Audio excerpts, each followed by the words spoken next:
Welcome, everyone.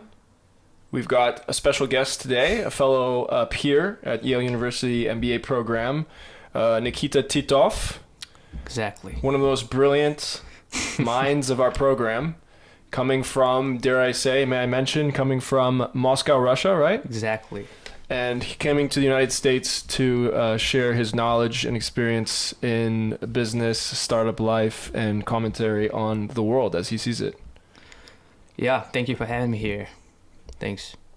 So, yeah, I moved here like 3 months ago, and the world is totally new to me. Everything changed. So, as business and startups are the main topic of our discussion today, first of all, I have to say that I made a deep dive into the business world of Yale and the United States, and wait, why did you come to Yale? Why are you even here in the first place? Like, what brought you here? I'm curious about I finished that. my bachelor in Moscow, and so I was looking for a master's program to continue my studies.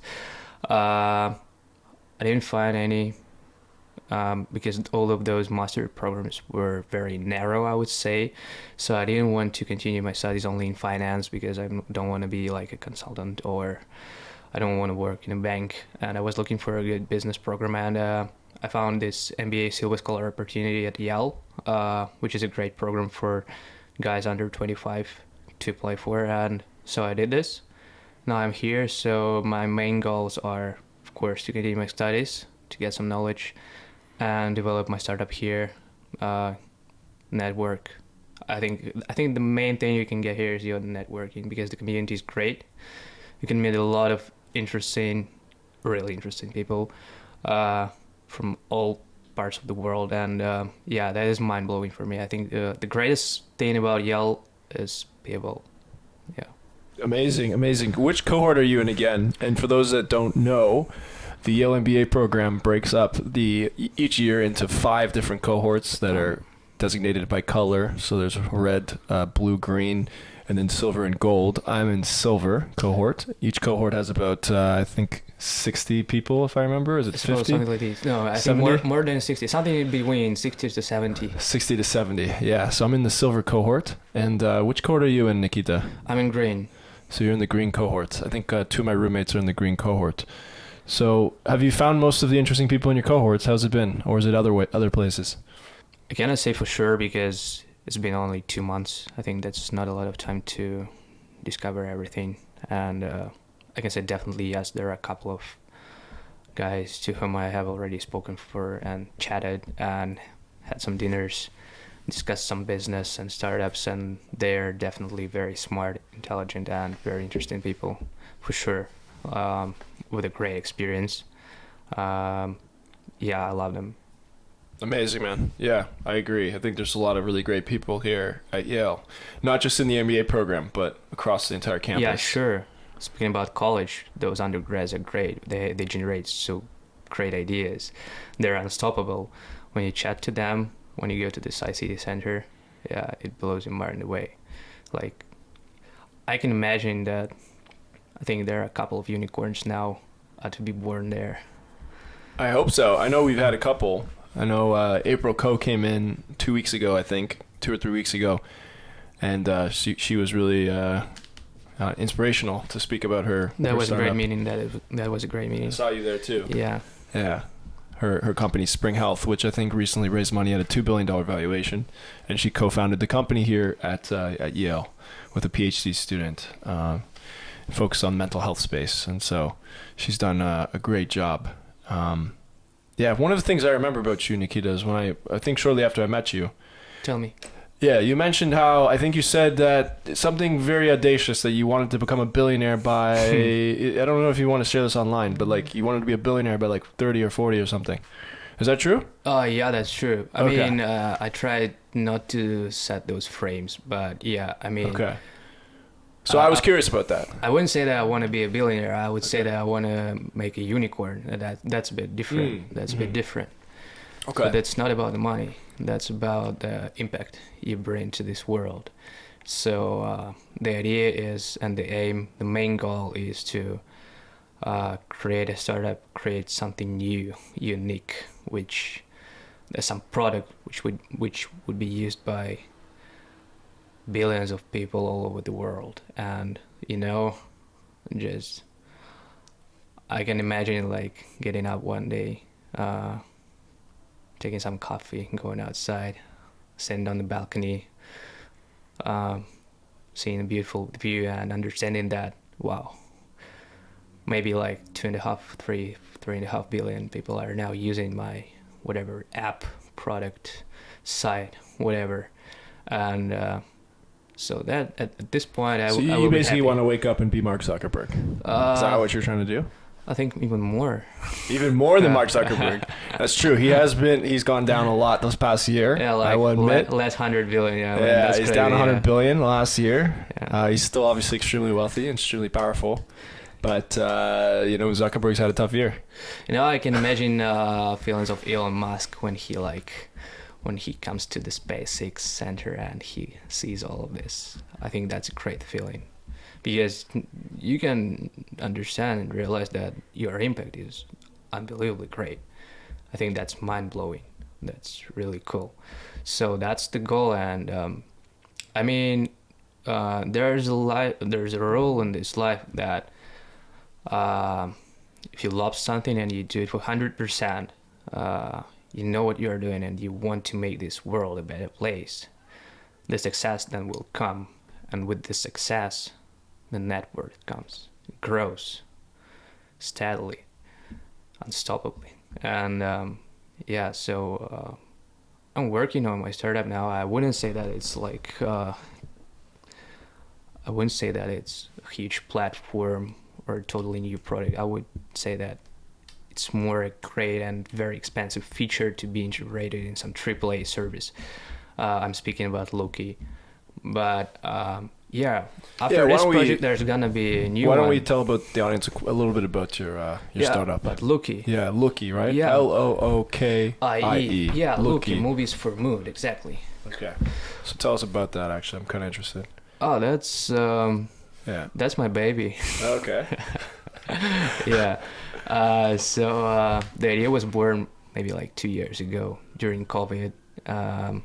So I woke up once with a hangover, and I was rabbit holing my iPhone trying to find something on YouTube or something to watch, But I had such a terrible headache that I didn't want to even think of what I want to watch now.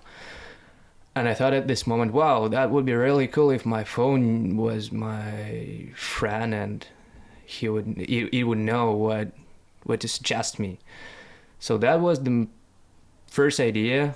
Then it took me maybe like 7 to 8 months to make some research because I was out of the IT world totally. I didn't know anything. And half a year later, maybe more, we started our development, gathered a team. There were a lot of ups and downs. Here you can share a bit more just for the viewers. So what exactly is Lookie? What is it doing? What's it trying to solve? I wanted to say this in a bit. So Lookie is basically an AI-based app. So Lookie suggests you movies based on your mood. So when you download the app, you look at the camera of your phone, tablet, or desktop. Okay, now we have only iPhone and iPad versions. We have no Android, only iOS. You look at the camera and the camera detects your mood and suggests you films based on your mood exactly in this moment, so just in a couple of seconds. And you can immediately watch those movies on different platforms. But wait a second, how does that work though? So it's actually from the camera on your phone, it kind of reads your mood, your emotional signals from your facial gestures? Or? Yeah, exactly. Wow. So that is like, we coincide 3 systems. They are recommendation engine, facial recognition system, and emotion recognition system. So that is something new. I would say that it's new paradigm of recommendation engine. Wow, that's pretty cool. Okay, so then you had this idea for this app, and then you had developers come in. Yeah. And it's been a year. We had our birthday on 21st of October. So, congrats. Thank you. Wow. Thank you, yeah. So that goes tough. I mean, that's hard. The idea is hard. The startup is really hard to build. I mean, any startup is really hard to build, but this one is especially. And by the way, I really love the metrics. So 1 year ago, when we made our release on 21st of October 2021, I have a couple of friends working in like digital marketing in Moscow, and they helped me to generate some traffic on the app. So we gained more than 5,000 users in 4 days. And since then, we did not invest any cent in marketing. And we still have 3,270 users with a monthly active users varying from 150 to 200. That's not a lot, I know. That's like that's incomparable to other like startups, or I mean, for example, with Facebook, that would be funny to compare. But assuming that we have not invested like any cent in this. So wait, you haven't invested great. any money, so you're able to develop this with just entirely just based on your no friends. money invested. The only money I invested in this was registration, incorporation of our company in Delaware. That was the only money I invested in this. So you have so this is interesting. So you have a Delaware C Corp, or what do you have? Yeah, LLC? C Corp, yeah. So no, E Corp. E Corp. LLC. You have a Delaware LLC. Yeah, exactly. You're Russian. Your team is in Russia. No. Where are they? My CTO, he's in Poland, and my chief data scientist, he's in London. Got it. Okay, so you have people all over the world working on this. Yeah. And they're working for free. For equity. Got it. Okay, They so have you have equity. equity. Yeah. So you've got co-founders almost. Yeah. I mean, not almost. They're totally my co-founders. So there are 3 founders of us, me, and 2 of my friends. Yeah, we're working on this. So now we're building a couple of new really cool features. They will be available maybe in 2-3 weeks, something like that. Yeah, that's gonna be cool. So like, are you trying to get funding, or are you gonna try and bootstrap this the whole way and just be able to raise a bunch? There are a couple of options. Yeah, we're also trying to bootstrapping, but also at the same time we're trying to fundraise from. I mean, we're trying different options, accelerators, angels, VCs, like everything. And there's also a really cool thing we're working on now. So that's like Amazon's status is something like called MLP.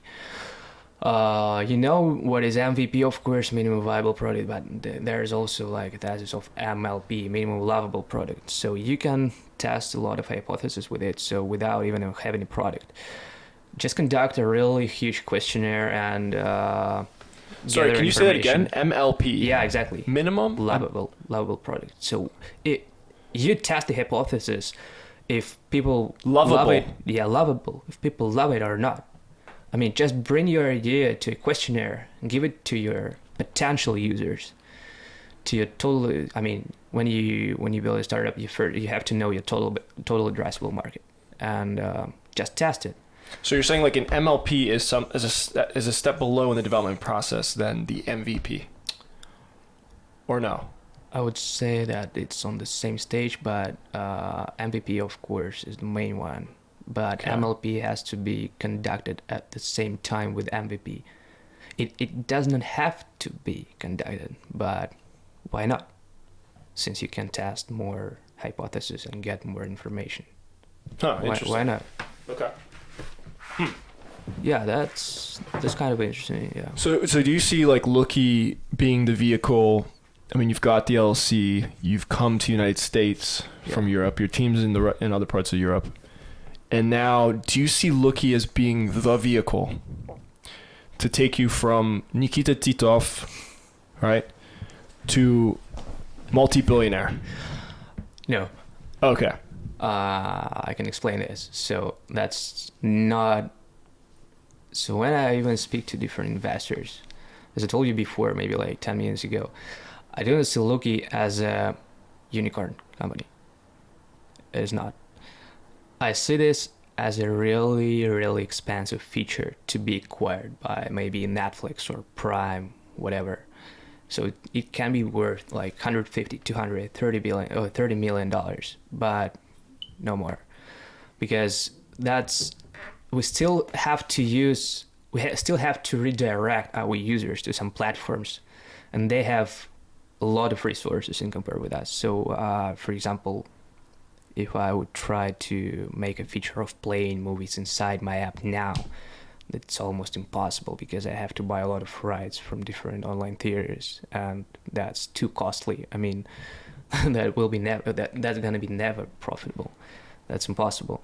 So since wait, that, it's like a feature. Just to be clear, just so for the viewers again, like, so you're saying, so your app basically will read people's mood and then it'll recommend from which, like from a movie library of some kind, or it'll link them to what? To Netflix, Amazon Prime, specific movies and specific videos, right? So in our database, we have movies, all movies. I mean, but you link to like Netflix, so you need the Netflix app, and then it'll link to that app. Yeah, I mean, you have an option to filter online cinemas in our app. So we have links to different online cinemas in our app. For example, because nowadays almost everybody has a subscription on either that online cinema, Netflix, Prime, HBO, Disney, Hulu, whatever.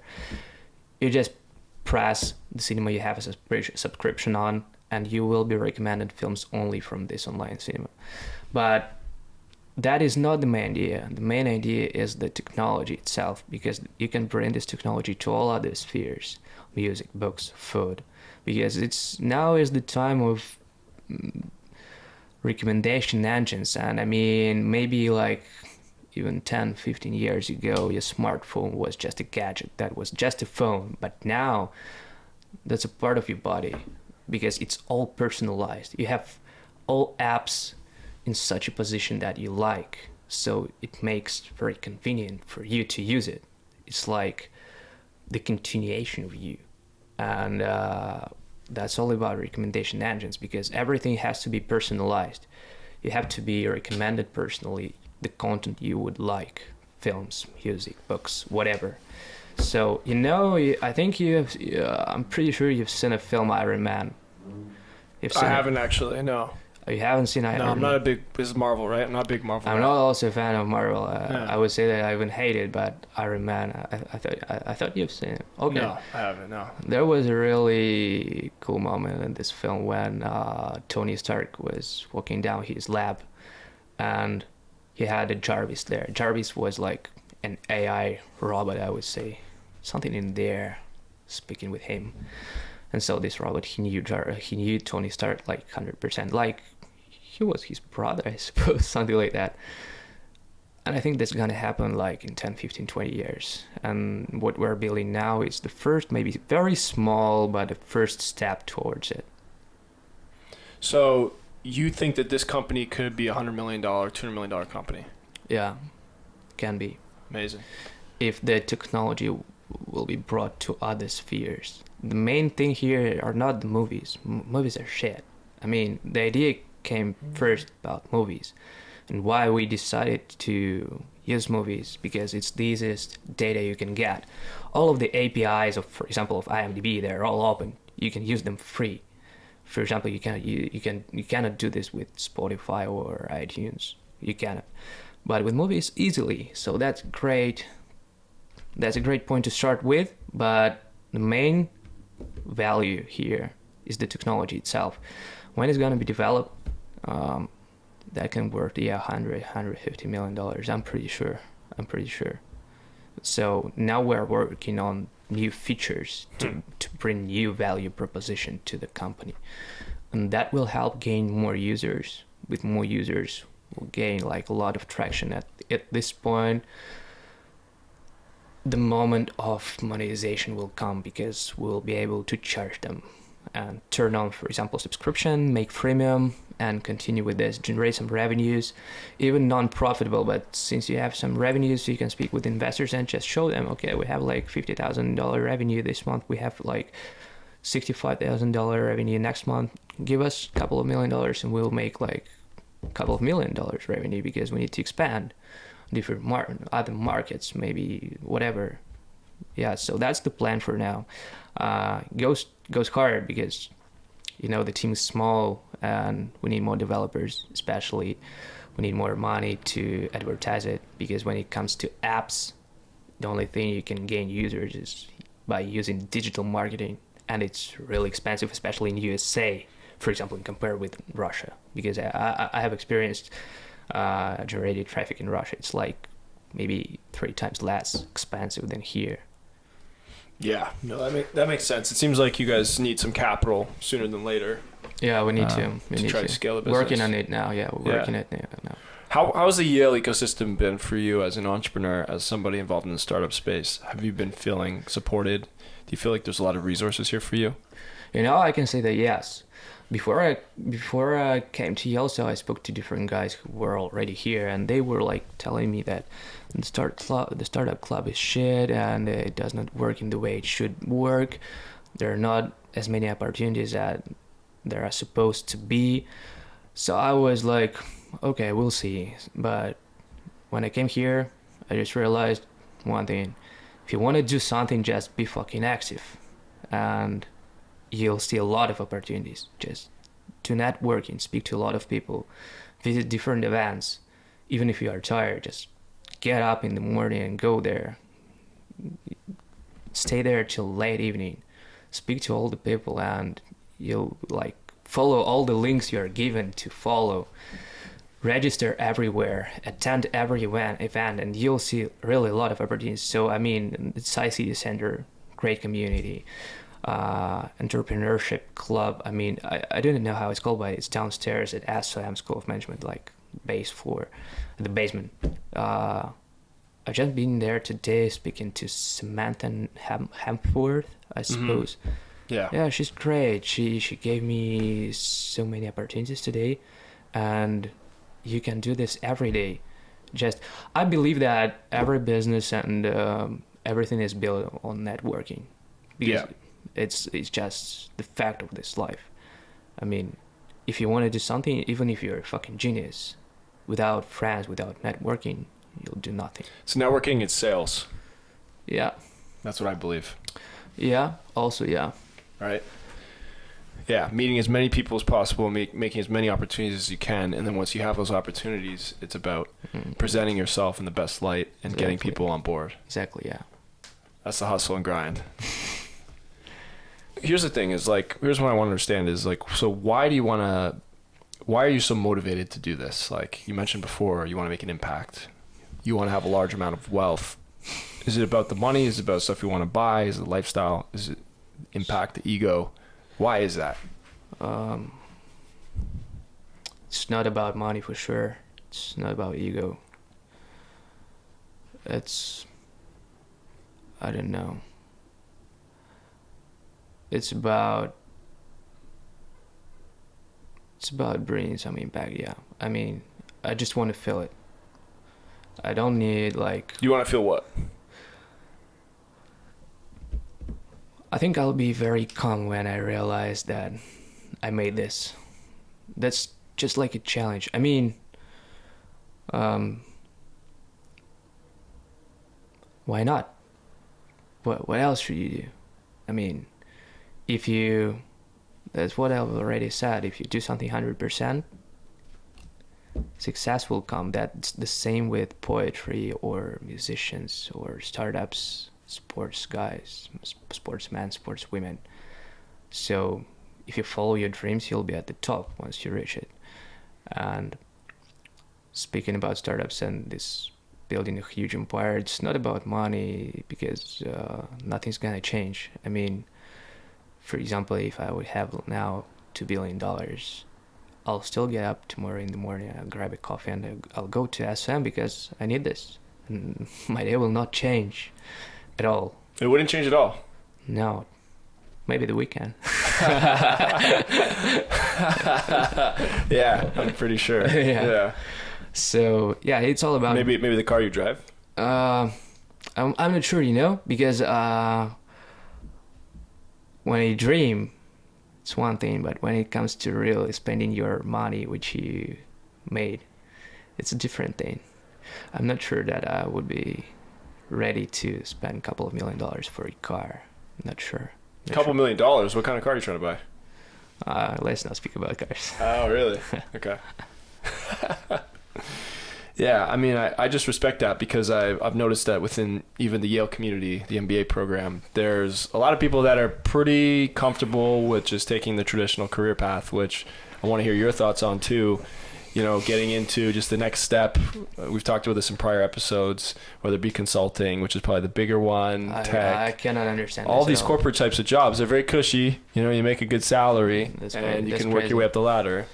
So you've always been someone a little bit notable from my perspective within the program, because right when I met you, you were very different in your approach. Oh, thank you. Appreciate it. Yeah, you know? Some would say you're kind of crazy, actually, I've heard. Yeah. I don't know if you heard that. Yeah, some people say. Usually. Yeah. That's usually, yeah. Yeah. Some people call you, you know, they say, hey, this is a crazy Russian guy. Nikita. Okay. Even, yeah. That's a compliment for me. Good. I'm glad, yeah. Yeah. I think so too. I don't know, but yeah, I see a lot of people recruiting for consulting and finance here. Does that interest you? Working at McKinsey or Goldman Sachs? No, I'm not interested at all. I cannot imagine this. That's like your life is like shit. How do you know? I mean, just imagine doing all this shit once and once again every day with no changes. Because when you're building something by yourself, you can be creative. Each day is totally different from the previous one. Because when you work for someone, that's your job. You're not as motivated as when you're trying to build something new. That's all about entrepreneurs, because they take all the risk on themselves. And those guys who go to consulting, finance, or whatever, they do not love risk. They want to be like, okay, I have a job, 9 to 5, 9 to 6. Okay, I drive a nice car, $80,000. I have a mortgage. Okay, wife, 4 kids. Maybe my net worth when I'm 60 years old is like $1.5 million. maybe they're not gonna be billionaires like you, right? Maybe some T-bills, bonds. Yeah, here it comes, investing in T-bills. What the shit are you talking about? That's fucking crazy. I mean, building something huge, building yourself, it brings you not only motivation but also adrenaline to this life. When you get up each day and you understand that there's 50-50, you can lose everything or you can win everything. And when you think about winning everything, like, yeah, your eyes are fired and you're like, okay, now I have to work. Like, that brings you to work. That makes you work like 14, 20, 24 hours a day. So you become unstoppable. That's what I love. That's what I love about it. And so it's the risk, it's the fear of failure that actually makes you more motivated to come in every day. Not the failure. But the risk, the fact that everything is on you. Yeah. And it could go to zero if you don't work hard. Yeah, I mean, that's cool. I mean, that's, I would say, that's a sum of factors. That's the first factor which makes me motivated. The second is bringing to life some crazy new idea which will make this world a better place. I want to make something. I want to make this world a better place. I really want to. I need this because I want to realize it one day that okay, in some way I helped like billions of people. Yeah, and third factor, of course, is like being creative, because I'm 100% sure that, for example, going recruiting, consulting, or finance, that's not a creative job. I've been there. I saw a lot of people, and they're not creative. That's why I would say that if you would like to recruit somewhere, maybe in tech is really good for recruiting, because when you recruit, for example, to Google or Amazon, and you get a project manager position there, you can be creative. You can bring a lot of ideas to these companies, and the good thing is that those corporations, they give opportunities to their employees to bring those ideas to their corporations, to raise those ideas inside those corporations. That's kind of tricky because usually then they sell those ideas afterwards. But still, that's great opportunity to start. That's what I love about tech companies. That's what I love. Yeah, I guess they're more disruptive. Their business models and their way of being, the culture of those companies are different. Everything is different. Yeah. Everything. I mean, compare coffee chats in tech here at SOM and finance coffee chats.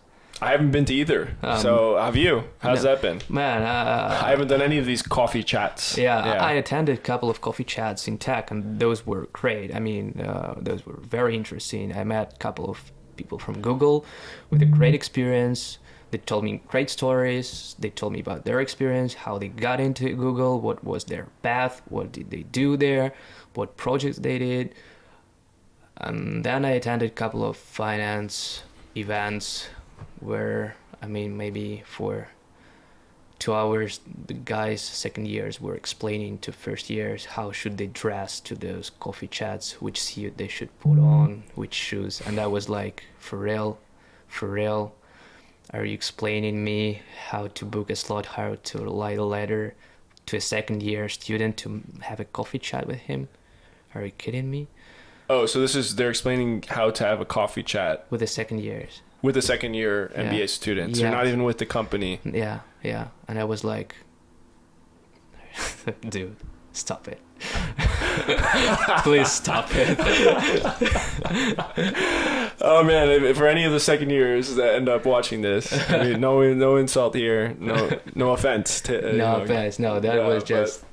But for you, that was enough. You couldn't handle more. I think that's a waste of time. Yeah. That's not productive. Yeah. If they do finance, they should speak about finance, but not about students. Yeah. Because if the guy who recruits to finance doesn't know how to dress for finance, he'd better not recruit for finance. Yeah. He doesn't have to be explained how to dress. If he doesn't know, that's already his problem. Yeah, there's a lot of coddling, I feel, in the program. And I think the consultants also have a lot of that too. Maybe. I do not know. I haven't spoken to many consultants here, but I see a lot of guys recruiting. How have you not? They're like half the class. No, I mean, you can't miss them. No, I see a lot of people, but I didn't attend any of those events, and I did not really speak to those guys about consulting because it's like very, very far from me. Yeah. I would better make a unicorn and hire those consultants. Oh, wow. Love it, man. I love it. I love the mindset. I really hope that you can continue to build this product Thank you. And find that unicorn. Thank you. I appreciate it. In the haystack. That's what we're all trying to do, right? Yeah. So like, I don't know, man, like how do you deal with the challenges though? Cuz you've talked about how it's so great to make an impact and to be a billionaire and to create a product that impacts the lives of many. But invariably in this process, there's going to be a lot of moments, and you may have even experienced those moments in the last couple of months here at Yale even, where you're going through the pain period of trying to build a product, trying to scale it, trying to go through many different problems and to solve them. How do you deal with those tough moments? Do you ever have those low days where you wake up and you just wish you didn't have to get out of bed? I have low days for sure, like everybody has. Yeah. Sometimes that's really tough, but I just keep myself motivated with only one phrase, like never give up. Just when I have a low day, just get up and do something. First of all, there's a really cool rule: make up your bed each day in the morning. To make something huge, make something small. Make up your bed. Start the day with this. Open your computer, open a book, whatever. Just start doing something. You have a bad day, maybe you get stuck with a problem. But as my mother told me, there are no problems in this world unsolvable except two. The first when you have like 4th stage of cancer, the second one when you're dead. Everything else is solvable, always. And my mother, she's a great woman, so you'd better believe her. That's great advice. That's really great advice. So you have an iron mindset. Yeah, I would say, yeah. So just never stop. I mean, you never know So Lookie, I really love Lookie. Lookie is a great startup. I really believe in it. I really love it. I love to work in it. I love the process because every time I work in it, I still gain a lot of new experiences and I learn a lot. But still, we never know. Maybe it's gonna be dead in a week or two or a month. Something's gonna happen. You never know. But after Lookie, there's gonna be a new idea. And maybe that's gonna no. Maybe there's gonna be also that. It's not gonna fly, but that's gonna be a third one, fourth one, fifth one, and eventually, yeah, it's gonna be a unicorn. But maybe I have an easy path, and Lookie is gonna be like a really valuable company. You never know. I hope so. I believe in it, but I never stop. I mean, just always generating new ideas, exploring new markets, speaking to different people, speaking to you at SIM on different topics. Mm-hmm. I mean, I've met you for the first time.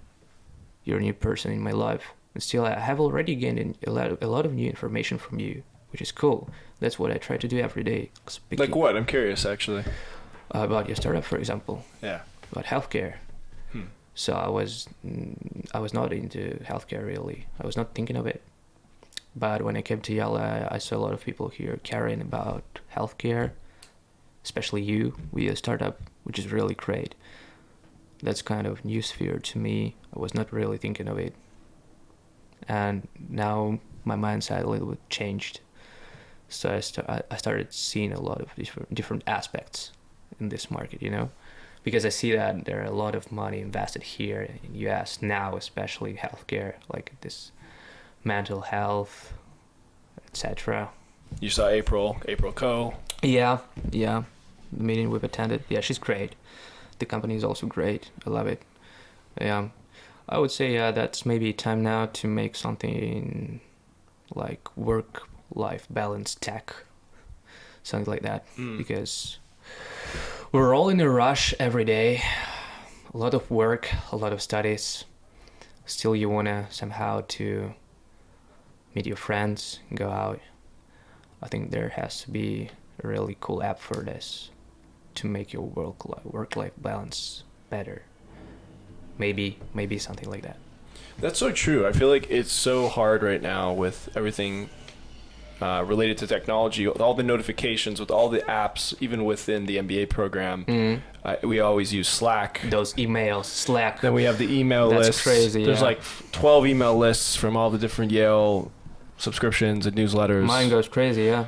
There's so many links. There's so many different things to sign up for.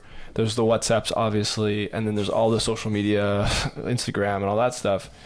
And like, I agree. I think there's, like, for me, I've been having issues with this, especially since the MBA. I used to be pretty good at managing my time and managing my screen time, but since the MBA, it's been nonstop, and I don't know what to do about it.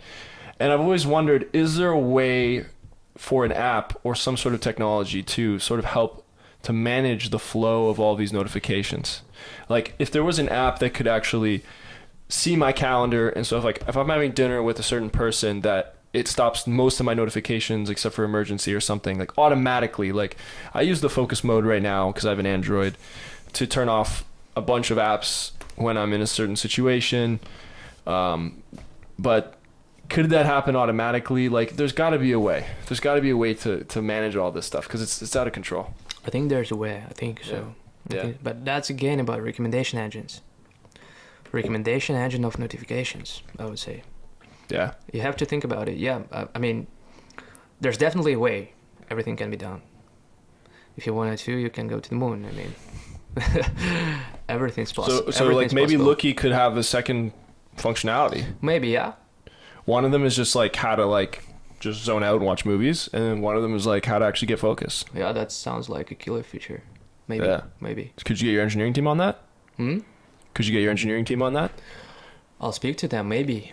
Okay. Maybe we can put this task in our backlog, investigate it, and see what's going to happen with this. What else do you have on your backlog? What else do you have on your backlog? That's a secret for now. Oh, okay. Future episodes. Yeah. Future topics. Future topics, yeah. Dang, okay. We'll have to speak about it. You've got a lot of stuff you're working on. Yeah. It's good. Yeah. There's a huge backlog. Yeah. You'll see it in the next episode. Damn, that's sick. Let me touch quickly on healthcare. So Yeah, sure. one of the things that I really am passionate about is optimal health and optimal living. I think we've talked about this before. Yeah. And I come from Canada where there's public health care, so it's not perfect. Obviously, I'm not a socialist by any means, and I think anything that's public will have issues, such as delays or may not have the same level of optimal quality in certain treatments.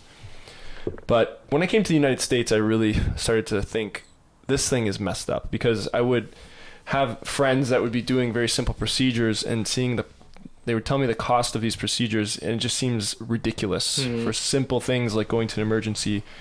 You go to the emergency room. That's very expensive. That's you have a flu. expensive. In the end of the day, you're not even sick. You get charged $4,000. If you have insurance, you're lucky. If not, then you have to pay the bill. It's just crazy. The whole system doesn't make sense to me. And the other fact of it is that Americans are extremely unhealthy. 20% of the GDP of the United States is 20%. It's like $4 trillion a year is being spent on healthcare. Yet everyone is so unhealthy. It doesn't make sense. Everyone has so much disease. We're trying to service people with overpriced treatments through inefficient systems that are not coordinated by any market mechanism. The insurance companies will pay pretty much, from my understanding, I'm still reading. Why is it so? Why such a lot of money, such a huge amount of money is invested, and still people are not healthy here? Why so? I think that's a really hard question. I am not qualified to answer that. I would say, though.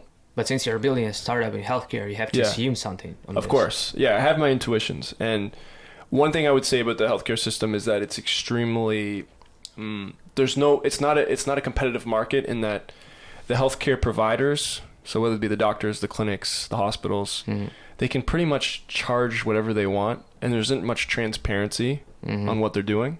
Because at the end of the day, the customer is not paying for the service for the most part. Obviously, there's people that don't get covered by insurance and they have the government help, but really people are price sensitive because they have an employer or Yale, for example, that has an insurance plan, and the insurer will just pay whatever you need, right? So I think that's one thing. I think that there are a lot of healthcare providers that provide care that maybe is not needed, or they're inflating the price just because there's no transparency. So you tell that the prices in Canada are way cheaper, right?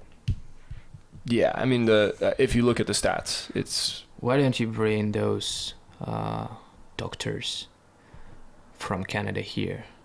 I mean, through web. I don't think web consultations. Yeah, I mean, that's interesting. I mean, I think there's a lot of reasons. First of all, the American Medical Association tries to reduce the number of doctors. They try to limit. Okay. And obviously they wouldn't allow for foreign doctors to come in and take their market share. So there's a lot of things. But I think the bigger thing is that the medical system is actually not working on preventative care. They don't, for example, if you do a checkup, they're going to say, okay, do you have a disease? Let me do okay, you don't have heart disease. You don't have a heart attack yet. You don't have diabetes. Okay, fine. You're good. And the reason that I created the startup Salutas, which we can get into if you want on this podcast, is because I think that there's a layer of care that's still required that the medical system is not providing to consumers or to patients, right? They wait too long until the patient hits the cliff and then falls over, and then they're in a very desperate situation, and that's when the doctors will come in, for the most part. So what's your idea of your startup? So my idea is called Salutas Health. I have also incorporated in Delaware. It's a C Corp. I incorporated through Stripe, so I have a bank account now. I have the shares issued. Cool. So yeah, but it's just Congrats on this. Thank you. I mean, it's very easy to do.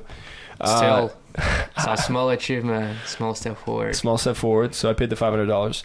I don't have a team right now because I'm really focused on the concept, but I will have to start building out a team like yourself at some point if I want to take this to the next level. That's hard. Yeah, that's going to be hard. And really the idea behind Salutas is to provide users with proactive healthcare mechanisms to be able to monitor their health in a very deep level. And there's sort of two ways that I want to monitor themselves, correct. So right now it's a direct-to-consumer product, so I would be marketing towards consumers or users directly to get this type of monitoring done. And the main sort of monitoring, so it's a subscription pricing model. So the users, and we're still in the beta phase right now, so we're not fully live yet, but the beta users right now that we're experimenting on will pay a monthly fee, and that's the idea behind it.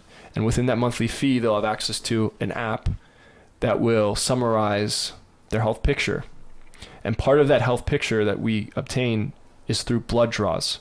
So we have a partnership that we're working on with Quest Diagnostics. There's also LabCorp of America. These are some of the biggest networks of blood draw and lab testing services, where basically if we provide Quest with a vial of your blood, they can test your blood and numerous different factors. They can test your testosterone levels.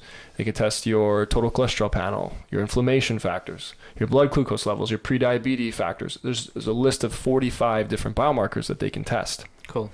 And through that, we can take that information, put it on the app, and see how you're doing across numerous different metrics. So, but you have to order this test somehow from somewhere, right? Quest Diagnostics will do it for us. Okay. Yeah. So they're the biggest lab processing company in the United States. They're a public company. They're worth like $30 billion. So there's going to be like an integration of their data to your app. Yeah. I mean, essentially, we would pay Quest Diagnostics. So out of the subscription fee that each user would pay, that's nice. We would pay, obviously, Quest Diagnostics. These tests you're not going to do every day because it requires a blood draw.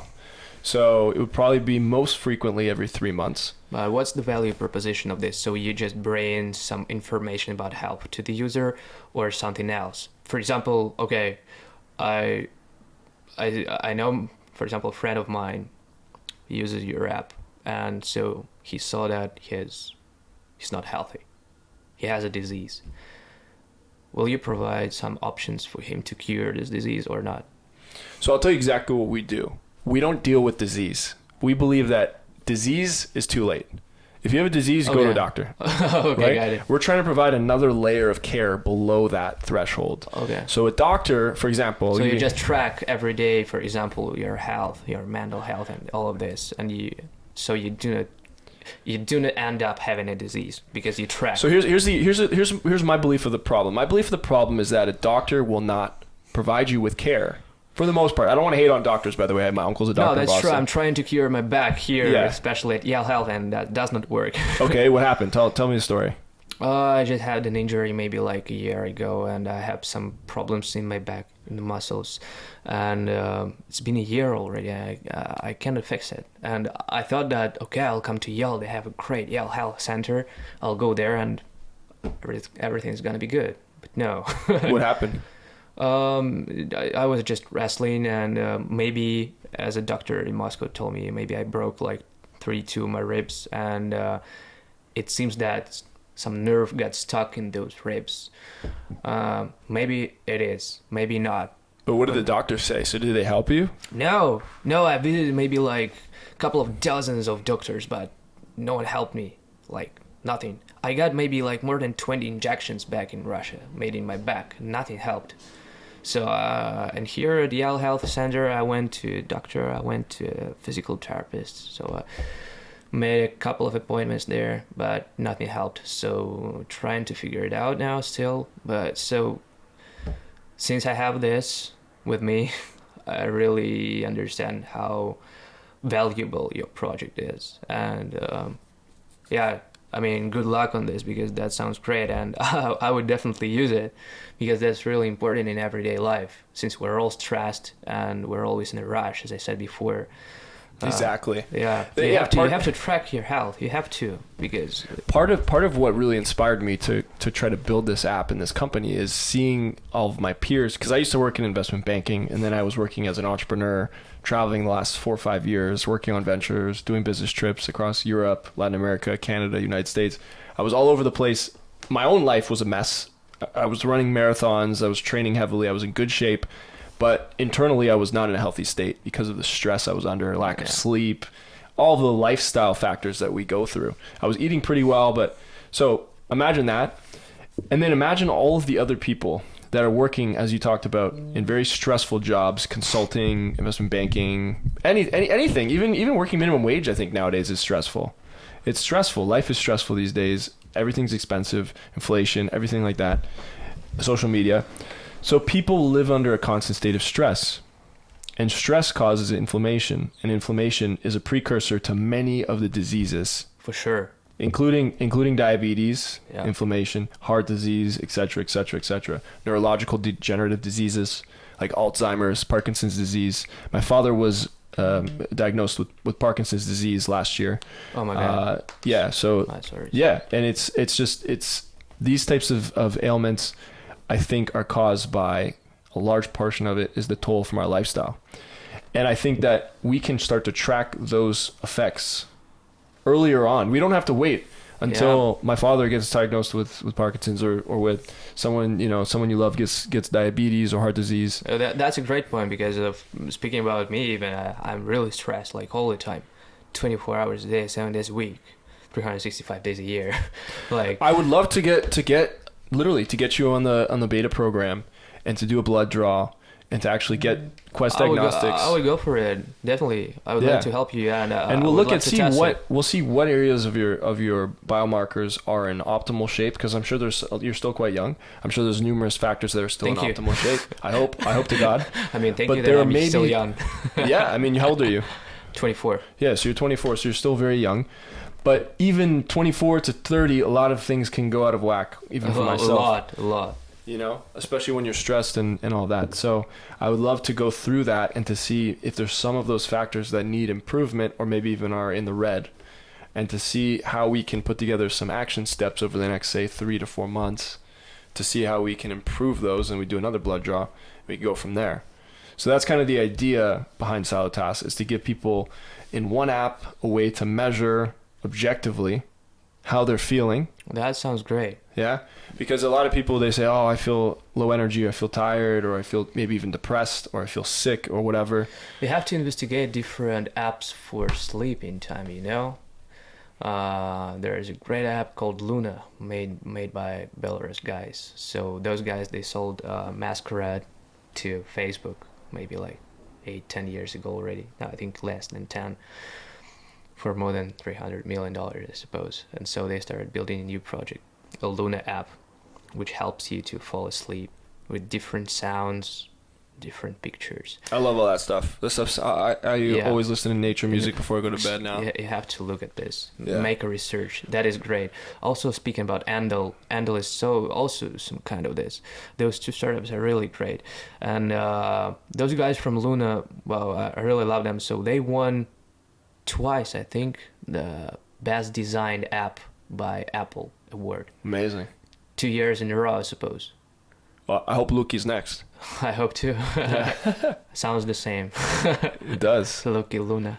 It's similar, right? Yeah, it's similar. Could be on there. Yeah, could be there. Well, all I'm going to say is, like, Nikita, this has been an absolute pleasure. Yeah, thank you too. I know you still have to get back to some assignments. Yeah, I have to. But, I mean, this was very inspiring. Thank you. And it was nice speaking to you and listening to your story about your startup. I think that's really great venture, and you'll succeed in this for sure. That's needed. I mean, that's really needed, especially for me. I'm really stressed. I need to use your app. Yeah.